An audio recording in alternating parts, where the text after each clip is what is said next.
Bonjour, voici ma première vidéo donc sur le tarot de Marseille illustré. Soyez indulgents parce que justement c'est ma première vidéo, j'ai un peu le trac. Alors, ce nouveau tarot, euh, il est livré sans livret descriptif pour des raisons économiques. De plus, pour le comprendre, il suffit de prendre le temps de l'observer. Toutes les cartes représentent une personne, une situation. Il est et ne nomme pas spécialement la carte. Par exemple, la mort ne représente pas la mort avec le squelette et la faux. Le dessin doit aider à cerner cette situation ou cette personne. Il faut toutefois connaître un petit peu les 22 arcades majeures et les 4 symboles du tarot. Les 4 symboles du tarot qui sont les coupes, qui représentent l'amitié, l'amour, il y a les épées qui représentent l'intellect et la réussite par l'intelligence, mais surtout les ennuis qui sont dus souvent à une manière tordue de penser. Les bâtons qui représentent l'action, les deniers, le pognon, l'argent. Il faut souvent recouvrir les cartes majeures pour pouvoir affiner une lecture. Par exemple, pour l'utilisation de le jeu, il faut donc dans un premier temps regarder et voir quels symboles sont présents dans la carte et la dynamique de la carte.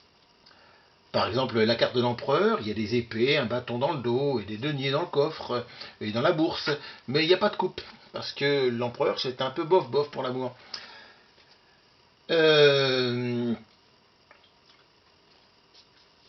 L'empereur est un homme droit, influent et intelligent, dans l'action il est puissante et immédiate, car il marche au contraire du pape qui est assis. Donc il faut regarder aussi les situations des personnages, s'ils sont assis, s'ils sont debout, si quelquefois s'ils vont à gauche, à droite, s'ils attendent, etc., etc., etc. Dans un deuxième temps, il faut regarder si la carte est claire ou sombre. En effet, j'ai fait les cartes de désordre parce que si elles sont claires, elles sont positives, et si elles sont sombres, elles sont négatives. Alors, une carte claire recouverte par une carte sombre, ou l'inverse, qu'est-ce que ça veut bien vouloir dire? Eh bien, euh, ça va donner le ton de ce qu'on a demandé, et en même temps, ça va, par exemple, l'atténuer dans telle et telle situation, car les mineurs, souvent, ne sont valables que soit pour les coupes, soit pour les bâtons, soit pour l'intelligence, ou alors pour l'argent. Donc, avec ce jeu, vous pouvez recouvrir les arcanes majeures par des mineurs pour plus de précision.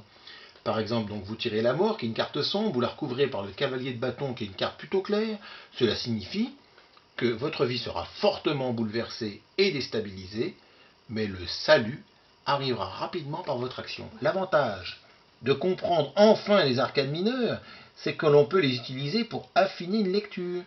Parce que recouvrir les arcanes majeures par d'autres arcanes majeures, c'est souvent des cartes fortes qui sont recouvertes par d'autres cartes souvent trop fortes, juste pour des précisions. Alors je vais vous faire une petite présentation des cartes. Le battleur. Je vais zoomer un petit peu plus. Voilà. Alors le battleur, c'est un jeune garçon, 18 ans environ, dans sa chambre, il est bien équilibré, avec un diplôme sur le mur. Et remarquez, sur le diplôme, on aperçoit 2 épées croisées, le symbole de l'intelligence et de la maîtrise. Dans une main, il a une bourse d'argent, pas très grosse, il commence juste dans la vie. Et dans son dos, il a un bâton, pour marcher ou pour se défendre. Il y a une coupe, parce qu'il a du cœur. C'est un personnage debout, prêt à partir, sur la route de la vie, avec tout ce qu'il faut pour le réussir. Il n'emporte pas tout, car son diplôme est son acquis et son cœur est avec lui. C'est le matin, dans un coin sablier, le sable en haut, c'est le symbole du temps qui commence, c'est une carte claire. Tout est possible avec le battleur. La deuxième carte, c'est la papesse. Avec la papesse, vous devez prendre votre temps. Là aussi, il y a encore le petit sablier qui est ici, le sable est en haut, il a beaucoup de temps, la papesse a du temps pour vous. Elle en a beaucoup à vous consacrer. Elle vous instruira de choses que vous ne connaissez pas. Mais pas tout. Pas tout de suite. Vous devez prendre le temps de l'analyse. Elle cultive le secret. Ses volets sont fermés. Elle est un peu solitaire, mais elle aime la compagnie. C'est un peu sa grand-mère que l'on va voir. Elle est prudente, elle est réservée, elle a un fort engagement spirituel. Notez l'encensoir ici en forme de cœur. C'est une coupe fermée. Donc cette carte est bonne pour la réflexion, pour la spiritualité, puisque c'est un encensoir avec des fumées d'encens. Et elle a une préférence pour les affaires de cœur. L'impératrice. L'impératrice, c'est une femme puissante qui prend le temps de vous écouter. Elle forme un couple uni avec l'empereur vers laquelle elle regarde. Voilà l'empereur.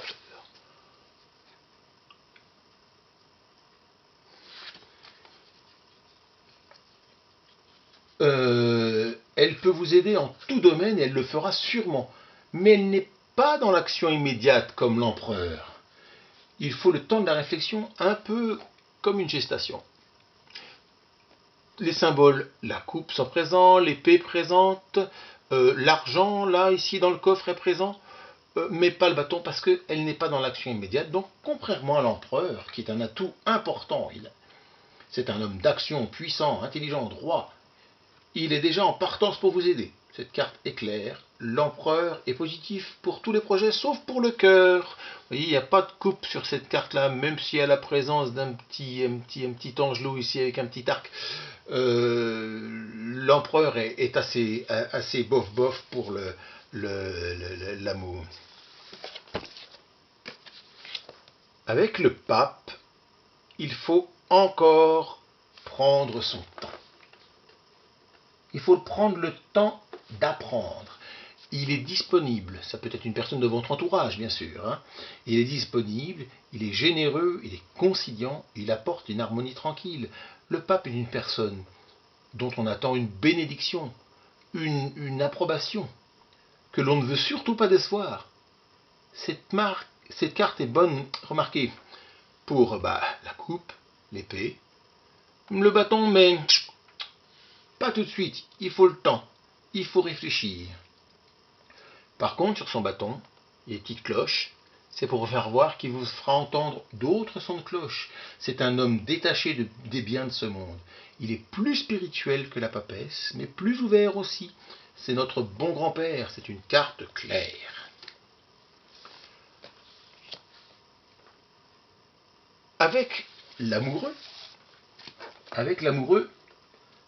c'est un choix que l'on doit faire. Pas spécialement d'ailleurs dans les affaires de cœur. C'est un choix que l'on doit faire dans toutes sortes d'affaires. Et c'est un choix difficile. Il y a toujours un choix qui semble le plus évident, mais est-ce le bon? Ou doit-on écouter sa petite voix que je n'ai pas fait un ange ici? J'ai fait simplement une jolie petite fille blonde qui indique que, selon elle, selon l'ange, le bon choix. Est-ce qu'on saura écouter sa petite voix? Cette carte est claire et donc, comme je l'ai dit, ne se limite pas qu'à l'amour. Notre amoureux regarde une personne qui est belle, plus riche, plus sûre d'elle, plus âgée aussi, et la petite voix indique le choix qu'elle devrait prendre selon cette petite voix, une fille plus jeune mais plutôt désargentée.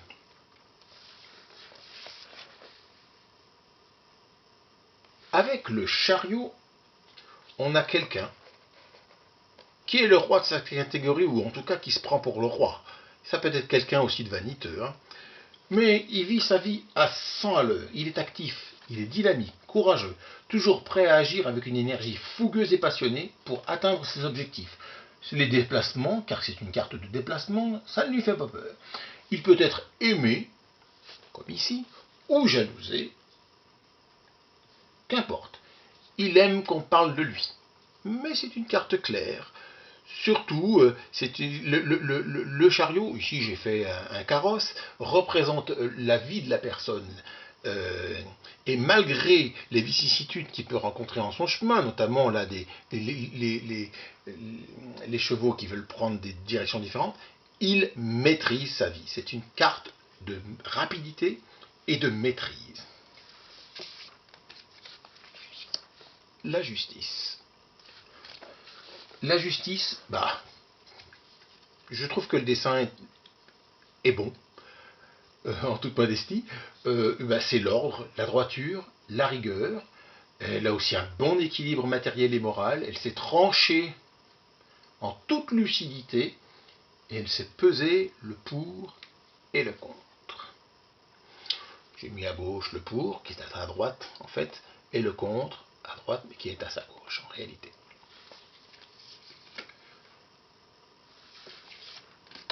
Avec l'ermite, encore une carte où l'on doit prendre son temps. Il est souvent représenté avec une lanterne qu'il tient sur sa gauche. Là, il a accroché la lanterne, il est vraisemblablement chez lui. Sa porte est ouverte et il dit venez, entrez. On voit qu'il a son manteau bleu qu'il a accroché à la patère derrière et dessous une chemise, quelque chose de rouge. Ce sont les couleurs qu'il y a traditionnellement dans le tarot de Marseille. C'est l'ermite. Sa lanterne nous indique le chemin, la porte est ouverte, vous pouvez entrer, il vous accueille volontiers. Si on vient le voir, il faudra prendre le temps avec lui pour chercher et trouver, sérieusement et consciencieusement. Donc c'est très important, pas y aller un petit peu comme on allait voir le pape, on va voir son grand-père, il donne une bénédiction, allez hop, on y va avec nos idées. Non, là, il faut absolument prendre le temps de réfléchir aux problèmes et aux questions qui nous préoccupent. Il est là pour vous éclairer avec justesse, il vous aidera sûrement. C'est une bonne carte en dehors de son éclairage. Enfin, dans son éclairage. En dehors, effectivement, ça peut être une carte de lenteur.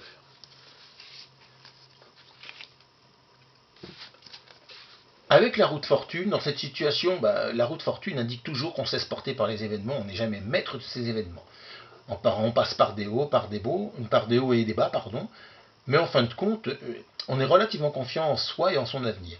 Il faut avoir l'audace de saisir sa chance.